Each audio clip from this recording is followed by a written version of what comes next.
بعد 90 دقيقة من الانتصاب الجماهيري الكامل والقعدة على أعصابه يحصل سيناريو نهاية العالم كالعادة من فريق الزمالك العظيم اللي بيخلي جماهير الزمالك عندها تبول لا إرادة، ويمارس الزمالك العادة السرية أمام الجميع، ليأتي حسام عبد المجيد اللي شارب فشل يخلي جماهير الزمالك عندها عدم انتظام بضربات القلب ويفعل فعلته الشنيعة.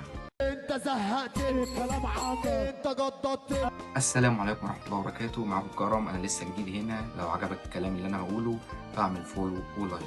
في مباراة جفت لها صدور الأمهات من القلق والانتظار، ومدرب متواضع ولاعيبة نرجسية، قدر اتحاد العاصمة إنه يكسب الزمالك في سيناريو خزعبلي ومشنكل بعد ما كان أرحنا بالهدف يا بزيرة. مجهود فردي خرافي جبار من عيل مشيطن في الكورة، وبعد كسكسة مش مفهومة من لعيبة الزمالك اللي أنا بسأل نفسي لحد دلوقتي إزاي الفرقة دي وصلت لنهائي بطولة الكونفدرالية أو وصلت لأي نهائي عموما. لا، حتى لو بطولة ضرب العشرة مش هيقدروا يكملوا للعشرة. الزمالك ما كانش مستوعب إنه بيلاعب فرقة زي دي، وإن الفرقة دي وصلت للنهائي، وادى الموضوع أكبر من حجمه. ودي طريقة تصعيد الأمور عند الزمالك. العيال دي هتيجي مصر هتلعب بنظام سحلبه قلبه دفعه واستمويته ورجع لورا وطفشان. الزمالك كده كده عنده مشكلة مع الفرق اللي بتسيب له الكورة، وطبعا كلنا عارفين ده. ماتش هيبقى صعب مع إن الفرقة ناعمة، بس عندهم دافع وجايبين جون على أرضهم.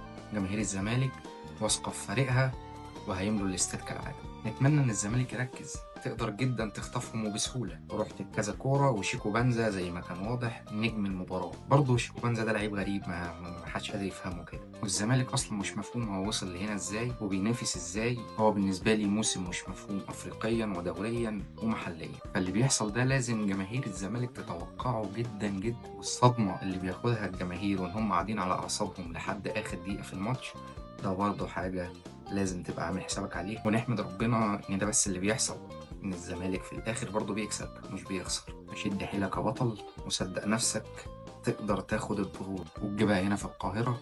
جماهيرك جنبك ومعاك، وتقدر تعمل اي حاجة. عايزين بس من حضراتكم ما تدوش الماتش حجم اكبر من حجمه. فرقة عادية جدا ولاعيبة اقل من العادي. يمكن في اندية هنا في الدوري بتنافس على الهبوط اقوى منهم بكتير. كان معاكم كرم، ولو وصلت لحد هنا يبقى عجبك كلامي، فما تنساش تعمل فولو ولايك وسبسكرايب. سلام.